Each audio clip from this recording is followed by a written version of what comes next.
300 koyun. Para karşılığından yani koyun karşılığından beni verdi amcam. Beni böyle yaşlı bir adama verdi. 30-35 yaş büyük.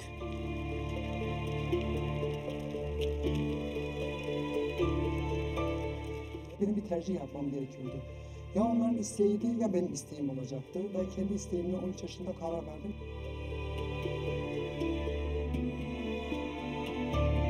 Askere gittiğimde 18 yaşındaydım. 2 tane çocuğum vardı.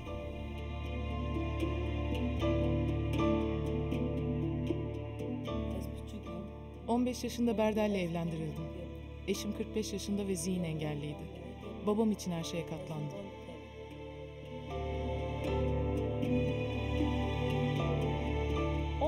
Yaşın altında evlendirilen çocuklar, bilinen tabiriyle çocuk gelinler.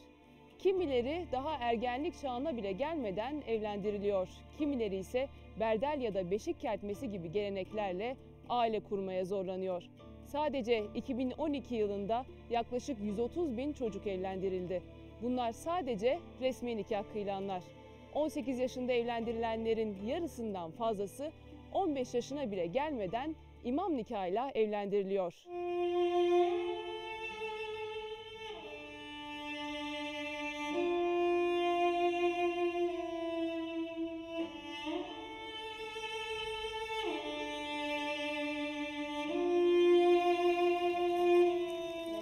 ...12 yaşında zorla evlendirildi, peş peşe 2 çocuk dünyaya getirdi. 14 yaşındaki çocuk, ikinci bebeğinin hayatını kaybetmesinin ardından evde ölü bulundu.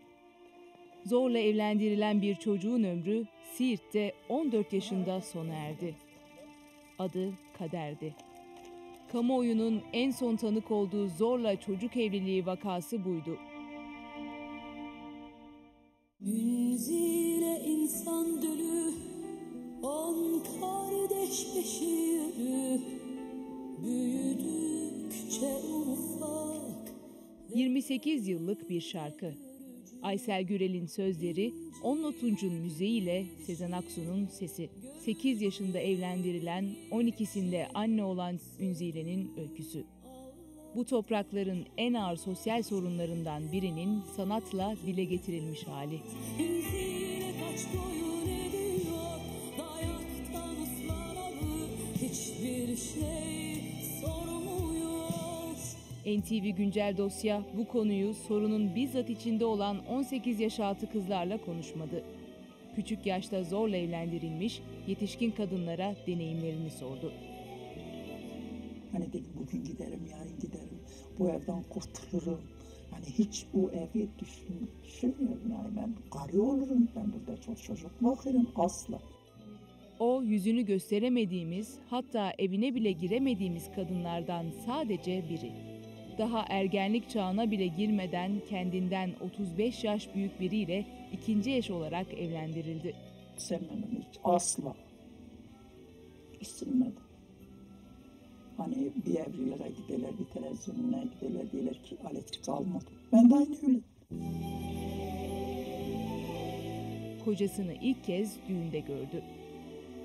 Bitlis'ten Muş'a beni gelin getirdiler.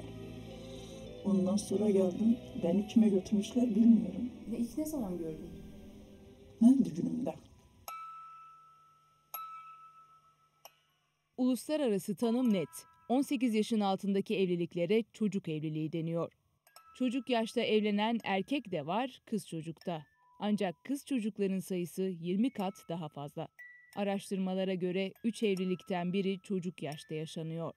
Birleşmiş Milletler tarafından yapılan araştırmada Türkiye çocuk evliliklerinde Kongo, Afganistan, Uganda, Nijer, İran ve Irak'tan hemen sonra geliyor. Araştırmalara göre küçük yaştaki kızların %45,7'si başlık parası karşılığı evlendiriliyor. %72'si rızası olmadan evlendiriliyor ve %30'undan fazlası eşini daha önce hiç görmeden gelin oluyor. Çocuk yahut genç kız babasından gelen bizim örfümüz budur, geleneğimiz budur, göreneğimiz budur diye önerilere ya boyun eğmek zorunda kalıyor, hiç istemediği halde, ilgi ve sevgi duymadığı halde biriyle evlenmek zorunda kalıyor.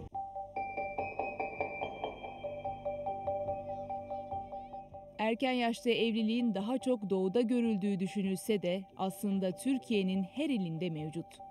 Büyük şehirler de buna dahil. Çocuk yaşta evliliğin birçok sebebi var. Sorunun altında derin sosyolojik ve ekonomik sebepler yatıyor. Evlendirirken hem para alıyorlar hem evden bir boğaz eksilir diye düşünüyorlar. Erkeğin ailesi de ne kadar genç alırsak o kadar daha iyi yetiştiririz. Ağaç yaşken eğilir mantığıyla hareket ediyor. Tabii genç bir kadına sahip olmanın erkeğe verdiği sosyal statüde düşünülünce evlendirilen kız hariç galiba herkes bundan maddi ya da manevi şekillerde yararlanıyor. Erken yaşta evliliklerin tek sebebi geçim sıkıntısı değil. Kız çocuklar genel olarak değersizdir ailelerin gözünde. Ne kadar erken evlenirse o kadar başını bağlamış oluruz. Ailemizde de laf söz olmaz, dışarıdan laf söz gelmez diye düşünüyorlar. Ağası da kızını erken yaşta evlendiriyor. En fakiri de, çobanı da. Kız çocuğunu her anlamda kullanmaya çalışmışlar. Yani biri işte para karşılığında vermiş. Evet, bunu ekonomik olarak düşünebilirsiniz. Biri kan davası karşılığında vermiş. İşte iki ailenin barışması olarak düşünebilirsiniz. Baba kız çocuğunu kendine berdel vermiş. Evliliğe zorlanan çocukların %35'i ikinci eş oluyor. Adamın karısı bana söyledi.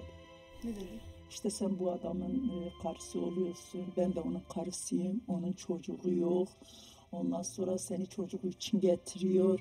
Yani bile sevmek için değil, kaç etmek için değil.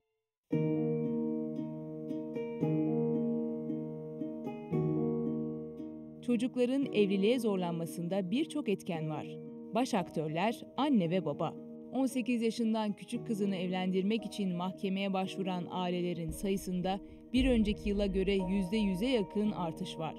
Bir yıl içinde 20 bin aile 16 yaşından küçük kızlarını evlendirmek için mahkemelere başvurdu. Başvurular resmi nikah kıyılması için. Ancak erken yaşta evliliklerin yarısından fazlası resmi nikah olmadan gerçekleşiyor. Muş'ta görev yapan İmam Sebahattin Selvi, çocuk yaşta evliliğin sakıncalı olduğu görüşünde. Ancak zaman zaman ailelerden gelen dini nikah talebini yerine getirmek zorunda kaldığını söylüyor. Düğün yapılmış, her şey bitmiş. Kız baba evinden koca evine gelmiş. Gecenin saat 10'unda kapınıza dayanıyorlar. Hocam din nikah. Resmi nikah var mı? Yok. Onu yarın yaparız.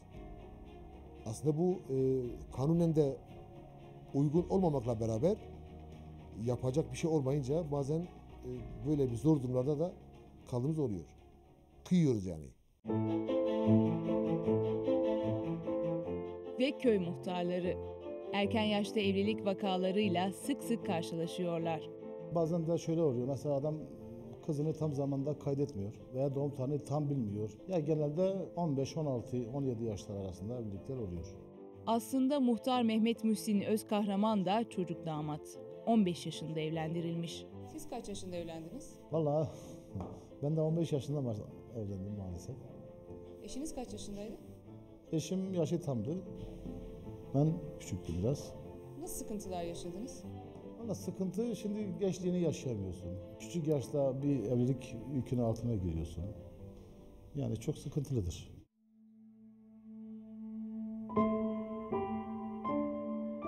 Çocuk yaşta evliliğin bir sebebi de gelenekler ve töre. Ben küçüktüm. Ben, babam ve annemdik. Annem öldü. Ben ve babam yalnız kaldık. Babam kendine birini buldu. Bana ne düşündüğümü, ona berdel olup olmayacağımı sordu. Ben de evet baba dedim. Babam adamın yaşlı, engelli ve ailenin de iyi olduğunu söyledi. Beni verirse kabul edip etmediğimi sordu. Ona berdel oldum. Herkes babama beni vermemesini söyledi. Adam yaşlıdır, engellidir, kardeşi ve annesi de engellidir, amcasının yanındadır, verme dediler. Ben de hayır babamın hatırına alacağım dedim ve babam kalkıp beni verdi.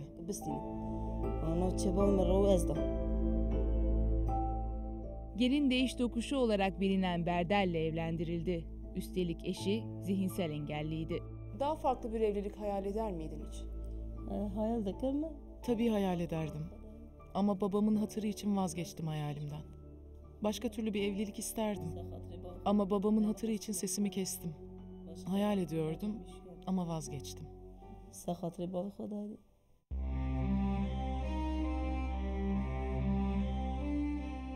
13 yaşında nişanlandı, 14 yaşında imam nikahıyla evlendi. Kendi isteği ve kendi irademle. Hiçbir şekilde ailemin baskısı olmadan o zaman seviyordum, aşıktım.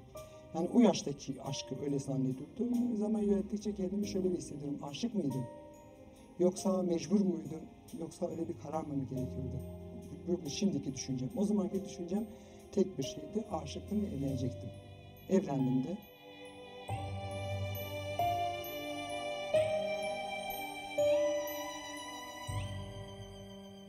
Seviyordum, evlendim diyor ama yaşadığı psikolojik baskı ortada. Gördüm ki köyde bir kız çocuğu ya 14 ya 15 yaşında evlenir o zaman. Tabii ki benim babam o sene vermeseydi önümüzdeki sene birini verecekti. Yani muhakkak birini verecekti çünkü biri istedi mi arkası kesilmez. O olmasaydı başka biri gelecekti ve bir gün babam beni verecekti. Ama o bir gün bugün niye olmasın, niye istediğim insan olmasın diyerekten tercihimi kullandım. Çocuk yaşta evliliğin sonuçları ağır. Tam bir stres. Baş edemediği fizyolojik, toplumsal ne varsa bunların hepsiyle baş etmesini isterler. Buna gücü yetmiş. İşte çok defa bunlar bazı depresyonlarla, hatta bazen değil mi intihara kadar giden çok büyük bir çatışma yaşıyor bu evlilik olursa.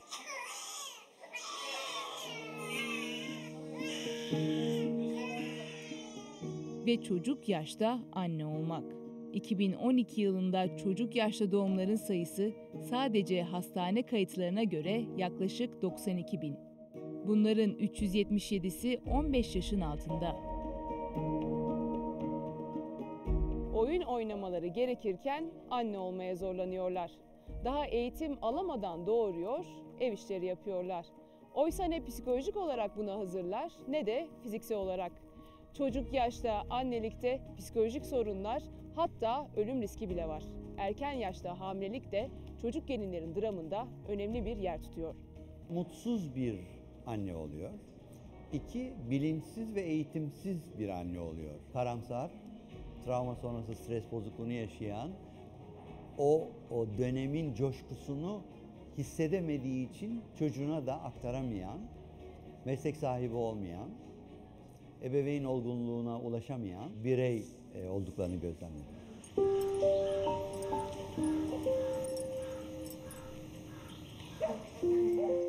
...15-20 yaş arasında yapılan doğumlarda anne ve bebek ölüm oranı ileri yaşlara göre 4 kat daha fazla.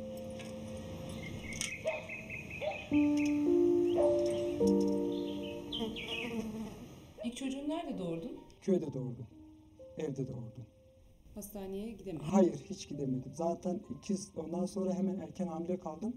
İkizlerim oldu. Erken doğum 7,5 aylık yaptım. İkizlerim bakımsızlıkta ve doktora gitmemezlikten öldü ikisi de. Hastaneye götürmemelerinin sebebi yaşın sebebiyle miydi peki? Evlenmem yoktu. Yaşım küçüktü. O sebepten dolayıydı. Sağlığım gitti. Çocuklarım gitti. Çocuk yaşta anne olmanın bedelini doğan bebekler de ödüyor. 15 yaşında çocuğun oldu. Çocuğuna nasıl baktın? Yani bir çocuğa teslim edersin ki hani bir 5 dakika bak da benim işim var. Ben öyle bir baktım herhalde. Çünkü emzirirken nasıl emzireceğimi bilmiyordum. Bakarken nasıl bekliyordum. Küçüktüm, benim kızım oldu. Düğün vardı. Ben çocuğumu böyle bir şeye koydum. Bir düğüne gittim. Hiç bilmedim ki çocuk var yok. Ondan sonra gittim. Bayağı oturdum, oynadım, konuştum. Ondan sonra bir bayan dışarıdan geldi. Çocuğu belinde ağladı, dedim. Benim de çocuğum var. Sonra gittim ki çocuk beşikte olmuş, terlemiş, bilmiş ağlamak.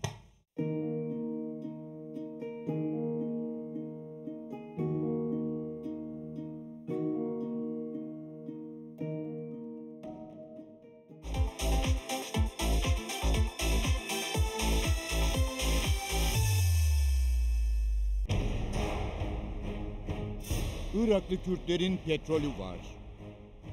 Hedef $10.000 milli gelir. Erbil marka şehir. Mete Çubukçu, Irak-Kürt bölgesinin yaklaşan yarınını ve Türkiye'ye etkisini araştırdı. Irak tarihinde ilk ticari amaçlı petrol bu bölgede 1927'de bulunuyor. Mete Çubukçu ile Pasaport, Cuma gecesi 10'da NTV'de.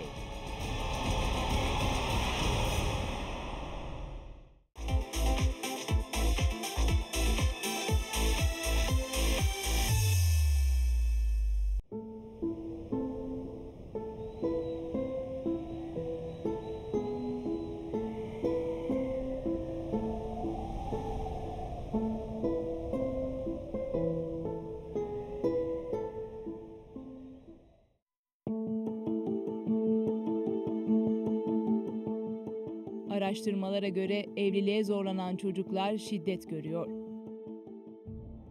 Ben mesela kızardım, bağırırdım, o da beni döverdi. Ben de küçüktüm işte, gücüm ona yoktu, bir şey diyemedim, bilmiyordum her şeyi.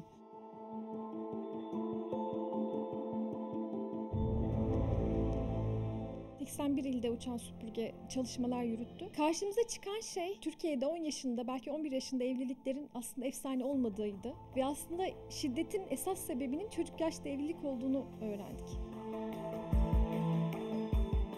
Çocuğun cinselliğe zorlanması da şiddetin diğer yüzü. Pedofili olarak tanımlanan bu durum çocukların hem ruhsal hem fiziksel sağlığını alt üst ediyor. Kirlenmişlik duygusunu yaşayan, kişilik özelliklerine koşut olarak depresyona gidebilen, sonunda da ya uç noktada cinselliği marazi bir biçimde yaşamayı yeğleyen ya da uç noktada cinsellikten kopan, onu reddeden mutsuz genç kadınları görüyoruz.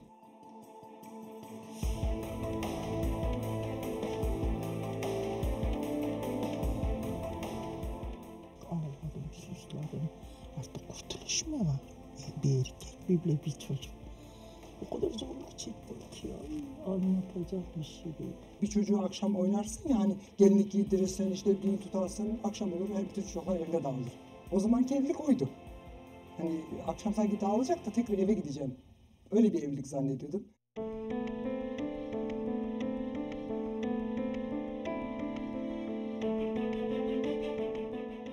Zorla da olsa, rızasıyla da evlenme kararı verildiği andan itibaren önemli bir kararla yüz yüze geliniyor. Eğitime devam etmek ya da etmemek. Eğitim, erken yaşta evliliklerin hem bir sebebi hem de bir sonucu. Okula gitmesin diye evlendirilen kız çocukları ya da evlendiği için okuldan koparılan çocuklar. Hepsi aynı kapıya çıkıyor.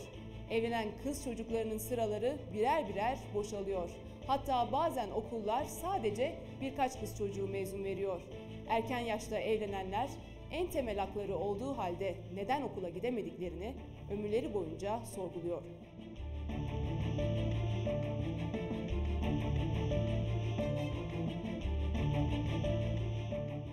Okula gidebildin mi? No.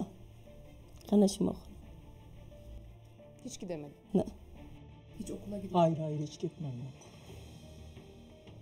Daha sonra başlamayı düşündün. Düşündüm evet. Ne istedin? Yani ben de okuyorum dedim. Benim beyim hiç bıraktı ki ben gideyim.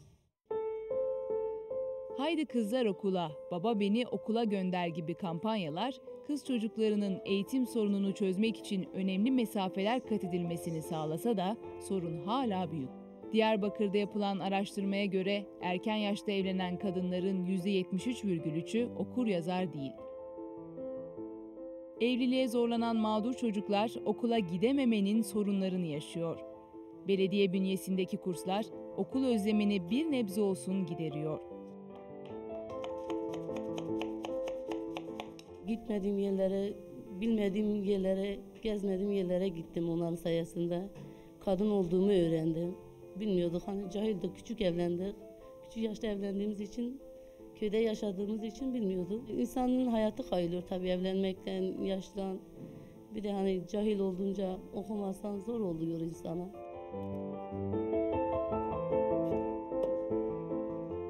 Çocuk Hakları Sözleşmesi'ne göre 18 yaşına kadar her insan çocuk ve korunması gerekiyor.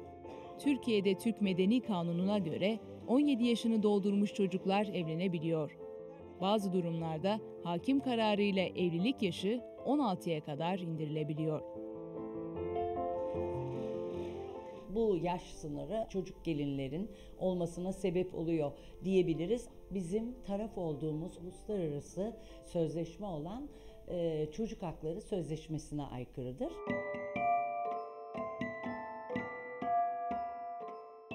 Resmi nikah olmadan imam nikahı kıyılması yasak.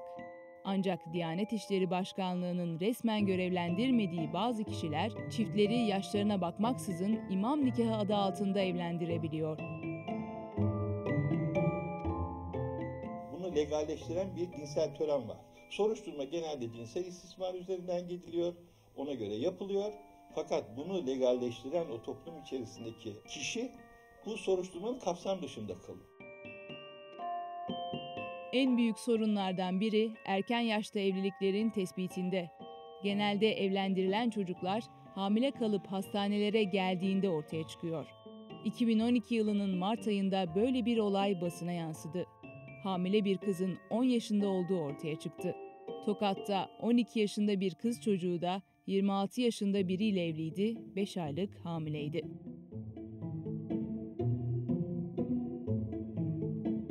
Bu kız yarın okula gitmesin. Reyhan 13 yaşında. Okulda bir arkadaşıyla bankta otururken babası görüyor. Kur'an hakkı için hepinizi öldürürüm. Bu yaşta evleneceklerini söylüyorlar. Hemen şehre inek. Üzerimizdeki asıl yükü atalım. Kızı okuldan alıyor. Bunun üzerine küçük kızı okuldan alıp 10 yaş büyük kuzeniyle evlendiriyor. Ne demek yakma canımı? Bırak beni Hamit abi. Lan ne abisi? Biz evlendik ya. Görüntüler gerçek bir öyküden esinlenerek çekilen Halam Geldi filminden. Ne yapıyorsun sen? Bacana ben senin. Reyhan'ım ben Reyhan. İstemiyorum ben seni. Lan! Ne bacısı ulan ne bacısı? Abi yok lan bundan sonra anladın mı? Kocam var bundan sonra kocam. Nasıl aklınıza geldi böyle bir hikayeyi senaryolaştırmak?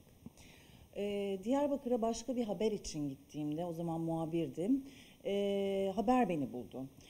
Fakat o dönemde 13 yaşında bir çocuğun haberini yaparak, hele hele çok da karanlık günler geçiren bir çocuğun haberini yaparak daha da zor duruma düşürmek istemediğimiz için o dönemde biz haberi yapmadık. Ben inanılmaz etkilendim ki etkilenmemek mümkün değildi. Acısını da çok hissettim ve yazma ihtiyacı hissettim. Reyhan'ın yaşadıklarını kaleme alan senarist Evrim Kampolat gözlemlerini anlattı. Yaşın geldi diyeler, güzel gözlüm ağlama. Beşini salladım, taş basarım bağrıma. Karşı çıktığı için yaralı da olsa kurtulmuş gibi görünüyordu. Ama yaşadıklarının kendi üzerinde bıraktığı yaralar tarif edilemez. En net olanı, umudunuzu sizden alsalar nasıl yaşarsınız sorusunun cevabında. Sen kimsin lan? He? Büyük bir travmayla karşı karşıya gelen Reyhan'ı beyaz perdede canlandıran 13 yaşındaki Miray Akay da çekimler sırasında psikolojik sıkıntılar yaşamış. Ben hani oynarken falan çok ağladım zaten. Psikolojim biraz bozulmuştu. Yani çok değişik bir olay çünkü. Hani sen sadece öylesine hani oyuncu olarak oynayacaksın ama orada gerçekten bunları yaşayan hani kızlar var. Gerçekten çok kötü bir şey bence. Burada beyaz geliniyle geldin, beyaz kefinle çıkabilirsin. Kocan dövse de söylese de bu yuva senin, dışarı çıkamazsan bu sohbetten. Hadi Allah'a ısmarladık, tamam mı kızım? Hadi iyi geceler. Çocukların evliliğe zorlanması evrensel bir sorun. Müzikle, diziyle, filmle, haberle gündeme geliyor. Gidecek zamanım var. Babanın evi o tarafta hadi. Bu noktada farkındalık yaratılmış olsa da çözüme giden yol zorlu. Sen ip almayı biliyor musun? Yani şimdi ip mi oynayacağız? Sen nereden bileceksin ki? Bir süre önce cinsel istismar suçlarında cezaları arttıran yasal düzenleme için bir adım atıldı. Pedofili konusunda özel hükümler eklendi. Taslak metinde çocuklara yönelik cinsel saldırı suçlarında ceza 10 yıla kadar çıkarılıyor. Çocuklarını zorla evlendiren anne babaya 1 ila 3 yıl arasında hapis cezası geliyor. 18 yaşından küçük çocukla yaşanan cinsellik suç. Ancak çocuk 15 yaşından büyükse cezası şikayete bağlı ve daha hafif. Peki cezalar yeterli mi? Çocukların korunmasıyla ilgili yerlerimiz eksik. Bu yerler iyi denetlenemiyor. Çocuk koruma kanunları hakikaten çıkarılması da çok önemlidir. Çocuk koruma kanununda tam olarak uygulanması gerekir. 6284 sayılı yasa çıkarıldı ama yasanın altyapısı yok. Oluşmamış. Yasanın altyapısı olmadığı için de yasanın uygulanması çok zor. Genç kızlarımızı intihara götürecek yanlış kararlar almalarının sonlandırılması, tek ilacın ve çözümün eğitim olduğunu, müeyyidesinin de hukuki olarak ağırlaştırılmış bir ceza olduğunu düşünüyorum. Çözüm yolunda aileye önemli bir rol düşüyor. Kız çocuğu doğduğu andan itibaren kendini zaten fazlalık olarak görüyor. Ailelerin burada çok büyük sorumlulukları var. Kız çocuğuyla erkek çocuğunu eşit tutarlarsa eğer zaten o duruma gelmeyecek. Aile ve Sosyal Politikalar Bakanlığı'nın bu yıl için hedefi ailelere ulaşmak. Koruyucu ve önleyici bir hizmet olmak üzere aile eğitimlerine başlayacağız. Bu eğitimlerin içerisinde hukuksal haklarını tanıma, sağlıklı bir hayat, genç yaşta evliliğin sakıncaları noktalarında eğitimlerimizi vermeye çalışacağız. Yasalara göre herkesin ihbar yükümlülüğü var. Bence en büyük problemimiz ortaya çıkmaması ve bizim bu konuda yüzleşmemiş olmamız ve herkes bir şeyler yapabileceğinin algısında olmaması. Evliliğe zorlanan çocuklar sorununu önlemek için 2010 yılından bu yana sivil toplum kuruluşlarını destekleyen Sabancı Vakfı da bakanlıkla ortak çalışmanın önemini vurguluyor. Eğer sağlıklı bir veri olursa elimizde hangi yerelde neden dolayı yaşanıyor? Yani sadece kaç yaşında evlenmiş olması bize bir şey ifade etmeyebilir. Herhangi mesela İzmir'de bir çocuk gelin vakası varsa oradaki sebepler farklı olabilir Kayseri'de yaşanandan. Ve çözümün en önemli ayağı eğitim.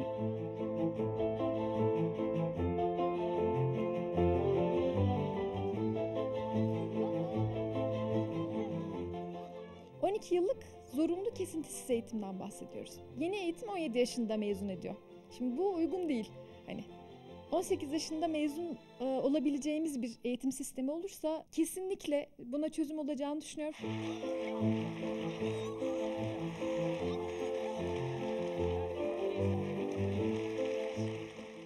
Çocuk yaşta evliliğe zorlanan kadınlardan biri uzak bir ülkeden. Afrikalı Teraray Trent. I married when I was very young. Çok erken yaşta evlendim. 18 yaşına geldiğimde 4 çocuğum vardı. By 18. Zimbabwe'de 11 yaşında evlendirildi. Babası okula gitmesine izin vermedi. It's traumatic in many ways. Bunları yaşamak birçok açıdan çok travmatik. Çocukların var ama aslında ihtiyacın olan eğitime sahip değilsin. Çok zordu. Çünkü ben zaten kendim çocuktum. Çocuklarımdan biri vefat etti. İyi besleyemediğim için. Tüm bu zorluklara rağmen yıllar sonra da olsa eğitim gördü. Doktora derecesine kadar ilerledi. Hatta en ünlü televizyon şovlarından Oprah Winfrey'e bile konuk oldu. I am going to help you rebuild your school. I'm donating $1.5 million. Bir gün bana bir kadın hayalin ne diye sordu ve inanamadım. Çünkü o güne kadar kimse sormamıştı. O zaman düşündüm ki gerçekten bir hayalim var mı? Olabilir mi? Ben görevimin çocuklarıma bakmak olduğunu düşünüyordum. Sonra düşündüm ve istediğim şeyin eğitim olduğuna karar verdim.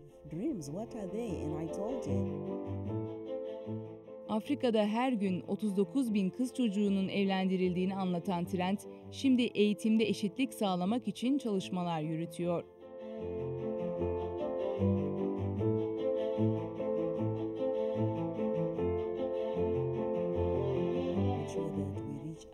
ailelere ulaştığımızdan emin olmalıyız ve bu kızların eğitime ulaşmasını sağlamalıyız. Medyanın da önemli bir rolü var. İnsanları motive etmeli. Focus.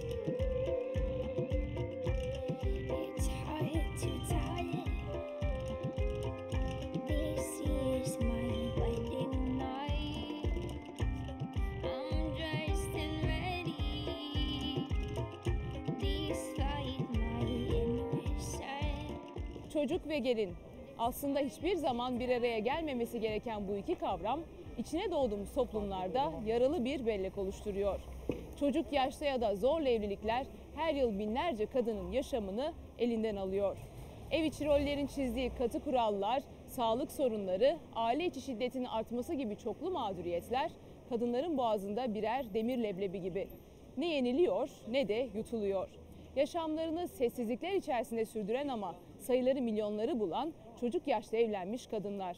Anadolu'nun bir köyünde, kasabasında ya da şehrin tam ortasında birilerinin kaderini çizmesini bekleyen binlerce kız çocuğu var.